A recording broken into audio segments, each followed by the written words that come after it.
So what I want to start with is Carbohydrates 101. I coined this term myself here. And that is, we want to review what carbohydrate-containing foods there are. And there's a few sheets in your workbook with the list of carbohydrate-containing foods. Also, we want to focus on reading food labels. What is some standard serving sizes? Because we don't always have those food labels available to us. So just knowing some rule of thumbs is very helpful when you're out and about at the restaurant or whatnot, or at your friend's house who has thrown away the packaging and you won't have access to that. And then how do you carbohydrate count? Okay, go ahead and hit it again, Lena. All right. So which foods contain carbohydrates? Do you think all of these foods that I have listed contain carbohydrates? That's kind of really Carbohydrates 101, right? So you have four groups. You have grains, beans, and starches are substantial carbohydrate-containing foods. I have this other group that I've added for this presentation called other carbohydrates. That's the good stuff. We'll get to that, all right? Because we all like the good stuff occasionally, so I want you to be able to know how to use the good stuff properly in the proper serving sizes. Does everybody think fruits affect your blood sugar and have carbohydrates? Actually, all fruits have carbohydrate in them.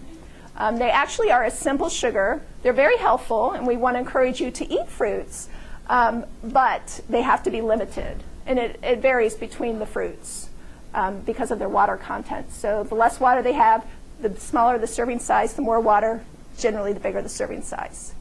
What about milk? You think milk has some carbohydrate in it? Yes. So we have to be careful with all the foods listed here. So what about sugar and fiber? Do you think those should be our enemy? Or a friend? According to the doctor. So according to the doctor, sugar should be our enemy, and fiber should be our friend. The dentist as well. If you brush your teeth after eating some sugar, you're good to go. So sugar is not totally bad from a dental standpoint, but from a diabetic standpoint, if we eat it excessively, it can be. Now there are actually three groups listed there that are more sugar laden than the other. Can you tell me which ones those are? The fruits are a natural sugar. Milk is also a natural sugar. And then we actually have a group there that is unnatural sugars, and that would be the other carbohydrates. So sugar is not necessarily always our enemy. It's just a matter of what type and the source of the sugar. So we don't want you not eating fruits and milk because they're high in sugar, because those are actually got health benefits to eat fruits and sugar, or fruits and milk, within reason.